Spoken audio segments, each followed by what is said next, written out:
Well, hello everyone. Happy 2018. Oh my gosh, here we are. I have to tell you, I hesitated a little bit getting in front of this microphone, wondering if I still could put this voice out. I haven't been on the air for quite some time. Not since last year, as a matter of fact. Welcome, everyone. This is Alexis Brooks. So delighted to be back with you. And this, our first brand new episode of Conscious Commentary of the New Year. I hope you all had a beautiful holiday, if you celebrate in any way, shape, or form, and an equally beautiful ringing in of the new year. Listen, there's, as we all know, a lot has indeed been going on really in the past, at this point, 3 weeks, close to a month. I'm, of course, talking about what some are calling the landmark disclosure, right? You know, that famous New York Times article story that broke on December 16th. Has been indeed close to 3 weeks now. Glowing auras and black money, the Pentagon's mysterious UFO program. I have to tell you, when I got the little breaking news headline, as many of us do on our smartphones these days, I was in the car with my husband. I can't recall where we were coming from, and I thought to myself, what? What is this? That was my first reaction, of course. Unlike many of you out there and many of us in the ufology community. First surprise, shock, and then, of course, I read with great interest, word for word, this fairly substantial article, and I thought, okay. All right, this is going to take a while to digest, particularly in terms of what this is all about and why now. And I'll be frank with you. You know, I've talked to a few people, both via phone and in person, and of course via email. It was a little tricky because we were heading right into the holidays, and interestingly enough, I was just heading toward wrapping up the recording phase of my dear friend and associate Miguel Mendonca's and Barbara Lamb and their book, Meet the Hybrids.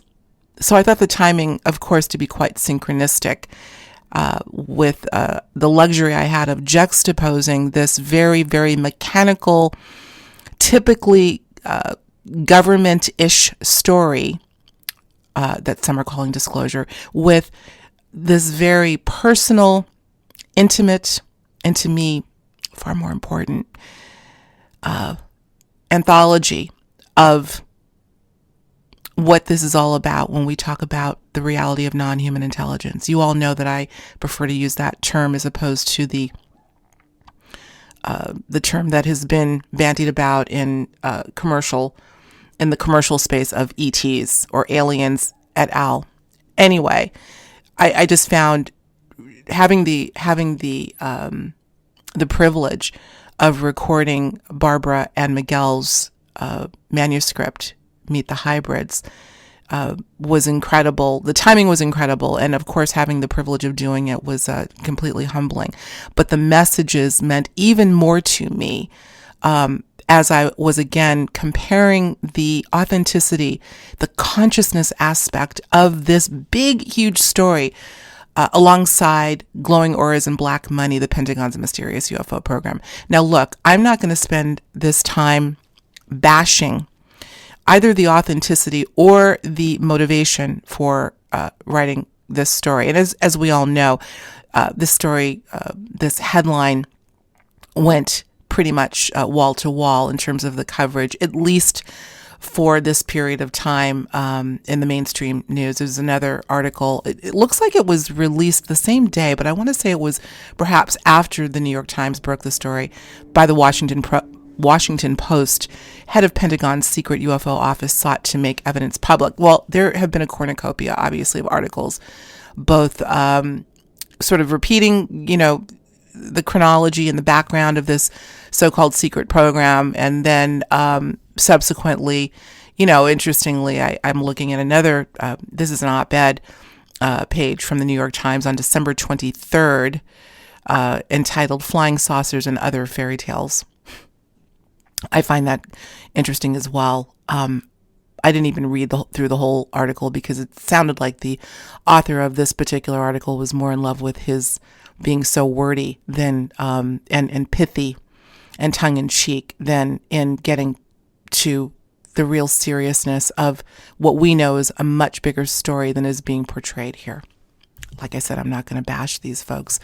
But of course, I want to bring attention to some of the thoughts of people, my colleagues in the ufology community, as well as some of you. I have solicited some comments from you on my Facebook page. I'm not going to read them here now because I do want to get into it, and they're all important. I love some of what you all said, and I'm sure we're still looking very intently at this story and what may be behind. When I say this story, I mean the impetus for their wanting to bring this information out now. Why now? To me, that's probably one of the biggest questions in terms of motivation. But I do want to quote, and I'm going to quote in this particular conscious commentary, several individuals that I know, including Miguel Mendonça. In fact, I emailed him this morning and asked if he'd be willing to give me a quick synopsis of his thoughts on what this is all about. I was also able to procure a couple of additional insights from two individuals that I'm familiar with. Rebecca Hardcastle Wright, who I'm sure many of you are familiar with, who runs the Institute for Exo-Consciousness, as well as Susan Manawick. I hope I'm pronouncing that properly. She did an excellent conversation, kind of a sort of roundtable with the Dark Journalist, along with Alexandra from Forbidden Knowledge. I can't think of her last name. Anyway, I'm going to put a link to that interview where they really dug in deep into the motivations plural of the release of this program via the New York Times et al. I loved what both of them had to say, as well as Daniel from Dark Journalist. Very intelligent, high-level conversation. But you know what? I'm going to dive right into something Susan said. Susan Manawick from the New Energy Movement. As far as, first of all, I want to get into something that she said. I'm going to quote her a couple of times here. She said, as far as her history with this subject, I think Daniel had asked, or Dark Journalist had asked her, or made the comment that she has been a part of this field for quite some time. In fact, she worked with a legendary psychiatrist, Harvard psychiatrist, now the late John Mack. She's deep. I need to learn more about her. We're aware of each other, but we've never met face to face. But I loved her perspective, sort of in response to Daniel's commenting that, he wanted her weigh in, obviously, on her thoughts about the story, and commenting that she has been a part of this field for quite some time. But she said, here, this is true, but she says, I've tried to look at the genuine research. I've tried to be connected to the collective contactee experience and less focused on the lights in the sky, and more focus on the information gleaned as people have been shifted, as they've been changed, as they've been walking with a different awareness than they had previously. She was saying that, and she said quite a few things I'm going to quote here, in response to when we think of the, on the record, I suppose, ufology community. We think of organizations like MUFON and UFO Congress and many others, and all of which have very good aspects and are great at bringing people interested in these subjects together. But as we know, folks, there is a whole nother contingent to this community that sort of tends to rail against, as she put it, the lights in the sky as the phenomenon. And is more interested, as I have said many times, in the experiencer aspect of the phenomenon and what the phenomenon and the largeness of it has the ability to shift in us, in humanity. Let me tell you, I really hope you watch. It's a little bit long with the Dark Journalist Susan Manawick's comments about really kind of feeling, as do I, that this article or series of articles, a story that broke, was a bit condescending, patronizing, particularly to those of us who have been on this side of the research and looking at the complexity and the multidimensionality of the experiencer, the encounters of the experiencer, many of them lifelong, and the way that it has profoundly shifted their whole paradigm, their entire worldview, their universal view. What is this all about? I'm going to get into this a little bit more because there's just so many angles to tackle here. One of the things that, getting back, I want to go ahead and continue quoting Susan. Because, I mean, look, the article is really supposedly a revelation for whatever reason. The revelation was imminent and needed to come out now, and we're going to come clean. And yes, there was a secret program. All of $22 million were spent in black budget, and many of us have commented that's chump change when it comes to black budget allocation. I'm not going to get into that, and I'm not going to spend a lot of time on chopping up all the things that they went into in this article. You've read it, and if you haven't, I'm sure you can get it. I'll link it as well, so you can read this. This is the original New York Times article that broke, the story that broke on December 16th. But I will say this, leading into the quote that I want to reference of Susan's, and that is the inference overall of this article is that there was a need to have a program such as this due to a sense of threat on the part of, if there do exist, what they call extraterrestrials. Some people that I know, and I'm not going to name any names, but this has been bandied about quite a bit since this story broke, feel that this is really a preamble to the possibility of weaponizing space. I don't know. Certainly, it seems that the tone of the article, I mean, there are many things that you can infer from it, but the tone of it overarchingly points toward technology and using technology as a defense mechanism against whomever and whatever is out there. And this is the thing that Susan so eloquently brought out, that we need to wake up and get a hold of ourselves here, for those of us that are really get stoked over this story. She says, I'm going to quote, once again, we're looking at UFOs and extraterrestrials, and she's referring to the story and the inference of the story. We're looking at UFOs and ETs as a threat, right? Or at least that's what they want us to look at, possibly as a threat, as opposed to seeing the greater implications of what's happening and going on, which, as we know, that type of information has been suppressed for a very, very long time.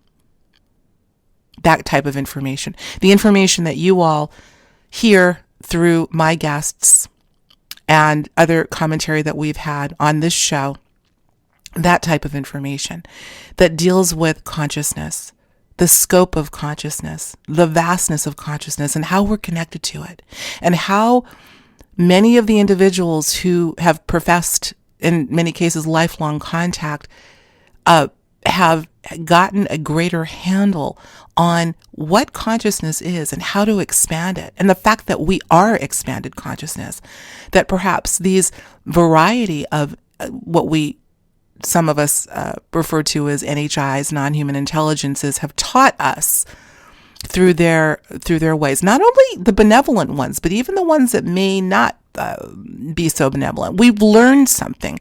Gosh, we've learned so much more through experience or testimony, as well as our own experiences about the true nature of reality.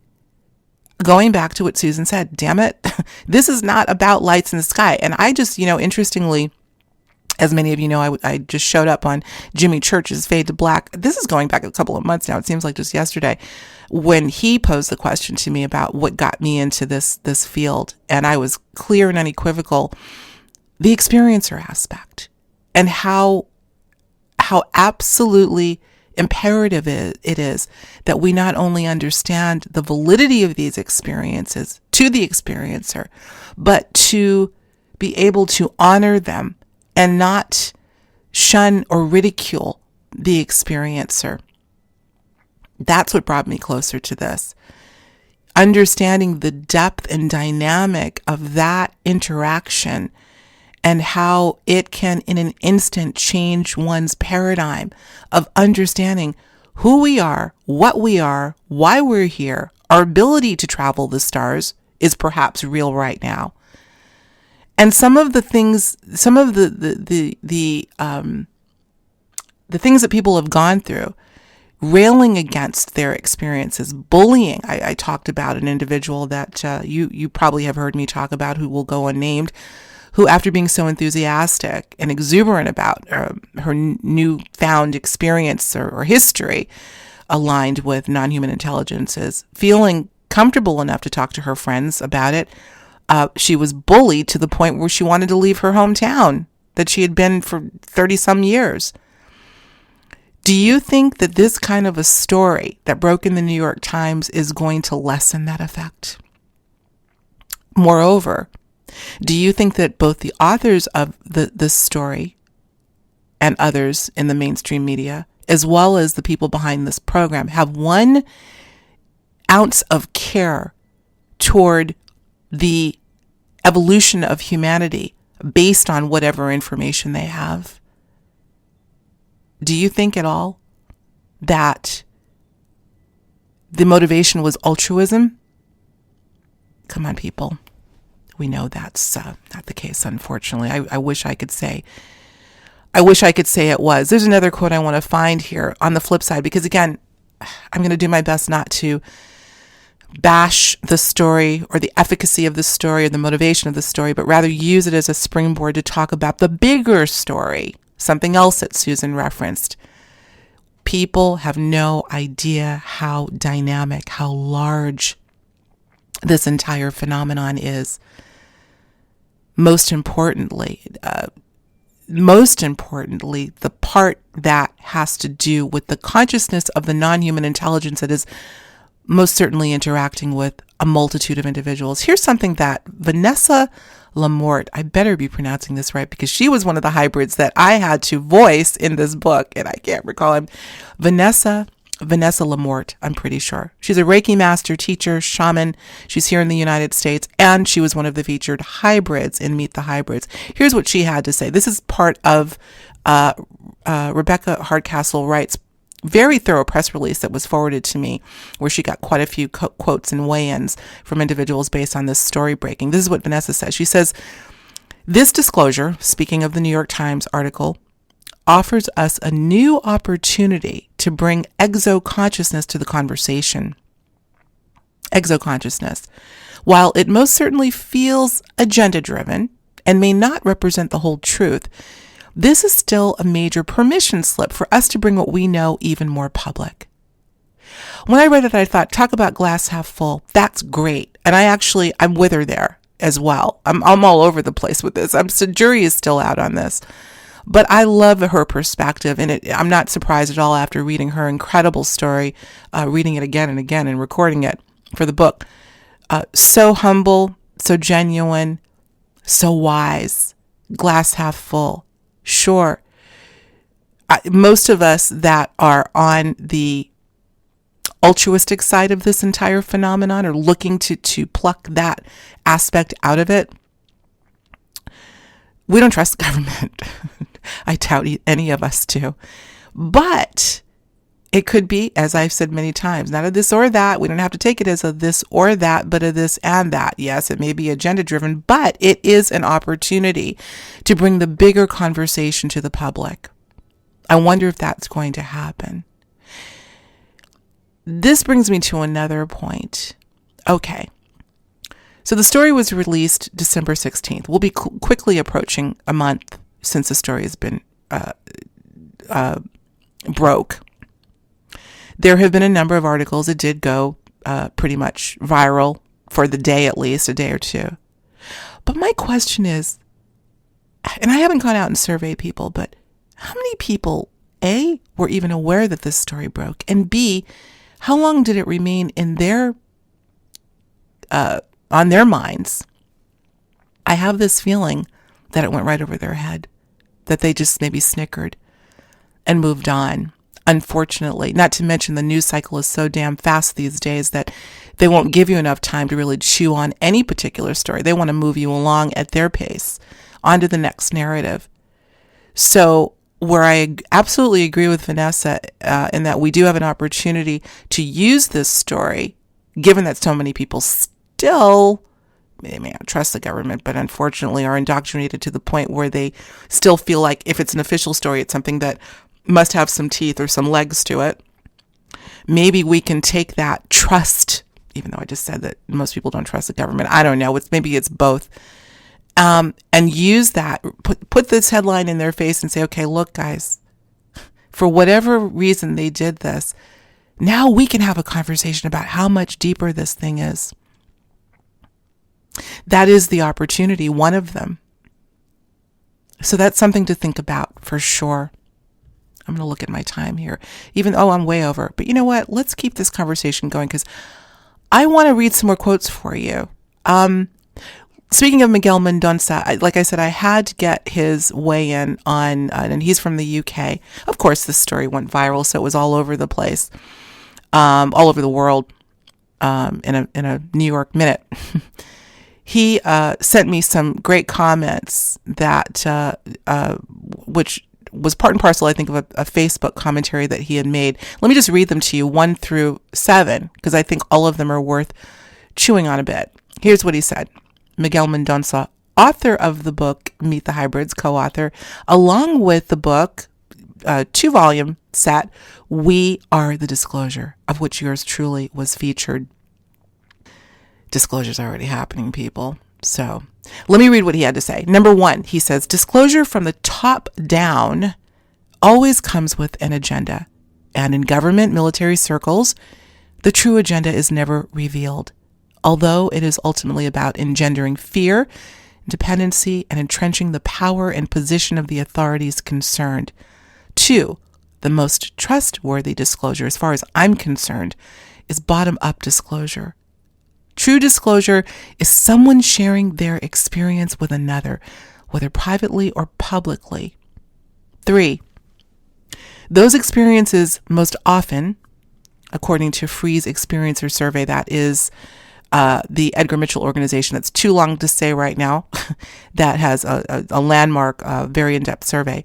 Those experiences most often lead to profound, positive personal transformations of consciousness. Among other things, experiencers become less materialistic and competitive and more concerned with the well-being of life on Earth. Number 4, he says, this is what he had to say. Knowledge of this would have little interest for the authorities, as it is the opposite of the fear dependency agenda. Go back to that article and what do you get out of it? Number 5, we are all assembling this picture by adding our personal pieces, our experiences, and the journey that goes with it. Number 6, the authorities therefore have no complete big picture either and are unlikely to offer the public the peaceful, hopeful, interconnected picture that the majority of experiencers do. And finally, he says, number 7, is it therefore up to us to continue building this picture and sharing publicly with one another? I'm sorry, this is not a question, it's a statement. It is up to us to continue building this picture and sharing publicly with one another with the aim of expanding personally and collectively and adding to the common message of hope and oneness that is offered by this phenomenon. And he ends by saying, this is my view today, and based on limited information, I trust it will continue to develop over time. Well, truth be told, Mr. Mendonça, your view has not changed at all. You have stayed steady to your narrative, which is, to me, the most authentic and genuine, and that is this big story. To reiterate again and again, is not about, certainly not just about lights in the sky and craft in the sky and sightings of such things, but what perhaps occupies those craft, some of them don't even need it, by the way, and what they have to impart to us, what we can learn and mold ourselves to be as a result of it. And, I almost wish they never used the word disclosure in this regard, because I think, again, it has a stigma attached to it, that disclosure, real disclosure, can only happen from an authoritative source. To hell with that. And I think most of you in the audience, my audience, know and perhaps agree. To hell with that. We are the disclosure. But here's the rub on this. Here's the rub on this, folks. Unfortunately, we're still in the midst of living amid a general public. I want to think of, see if I can remember a quote that I just heard just the other day. Not mine, somebody else's, that said, unfortunately, the general public doesn't know much of anything, and that's by design. I think that was the quote in the context of some of this other stuff that's been hidden for so long. Unfortunately, the general public doesn't know much of anything, and that's by design.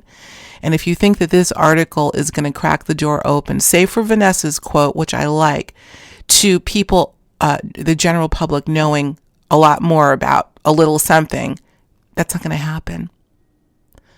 We are going to need a movement afoot with big numbers to bring the true efficacy and the true breadth and scope of this phenomenon to the consciousness of the masses. Now, what that's going to take, I don't know. And again, going to lean back on Vanessa's quote, perhaps if people are paying attention to it, which I'm doubting, that I think if I were to go downtown Boston today, it's a little too cold to do that, and stand outside and do sort of man on the street interview and say, hey, did you see that article in the New York Times about the UFO secret program? Why do I have a feeling that probably 7 out of 10 would say no? I didn't read that story. And even the 3 out of 10 that maybe did, or maybe some other story, or maybe heard it on the news, because it was on the MSMs, some of their broadcasts, they probably say, yeah, I read it. Yeah, I saw it. Yeah. Well, I always knew we weren't the only ones out there. I always knew we weren't alone. And God bless all of you. If I hear one more person say, and that's the extent to what they have to say, feeling virtuous in saying so, I don't know what I'm going to do. Because invariably when I bring the subject up to people, in proper context, of course, they'll feel so good about saying, oh yeah, I always knew, or they'll say something like, oh, it would be selfish to think that we're the only people, we're the only intelligence here. Yes, you're right about that. But that's just the beginning and the end of the conversation. Do we know how deep this stuff goes? And that's what I say to people. Do you have any idea? As I have listened to countless individuals, some of them in tears, talk about their firsthand encounters with non-human intelligence. Do you have any idea how deep this goes? How life-changing this has the opportunity to be? And the fact that it's time for us to wake up to this reality. Ironically, the organization that was mentioned, the person's name wasn't mentioned. I'm not going to mention that person's name. It's called To the Stars Academy. And I got news for you. There are many experiencers that I've talked to that say they've already been to the stars, vis-a-vis their non-human friends. Yeah, it sure would be selfish to think we were the only ones here. But if we're going to get past that little comment, we better start bracing ourselves for the much bigger story. I got news for you. It does not begin nor end with glowing auras and black money and the Pentagon's mysterious UFO program. Nice try, New York Times. No dice. We are the disclosure.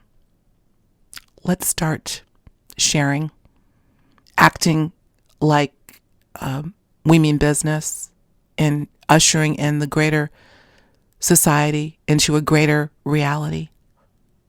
And let's make 2018 count in that regard. I had more quotes I was going to read, but I'm going to hold off now because I'm getting a little emotional about this. There were other things I wanted to say, but let's leave it there.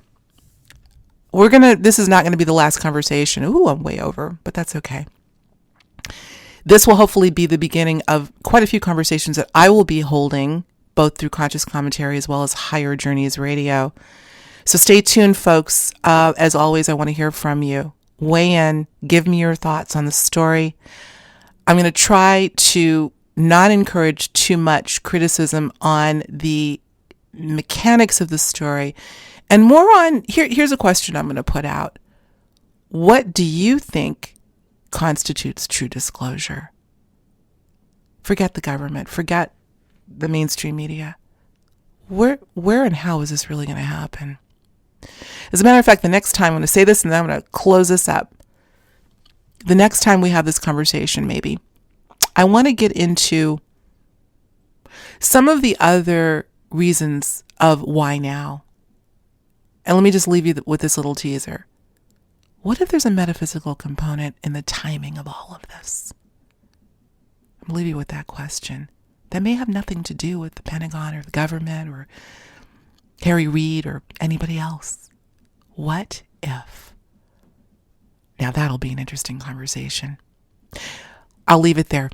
Hey, I'll see y'all over on Higher Journeys Radio next Wednesday, where we will be chatting with intuitive and author of the new book, Transparency, Penny Pierce. And I'm going to probably bring this, gonna have to bring this subject up to her as well. So we'll continue the conversation there. All right, I'm out, everyone. Thanks, and again, Happy New Year. We'll talk to you soon.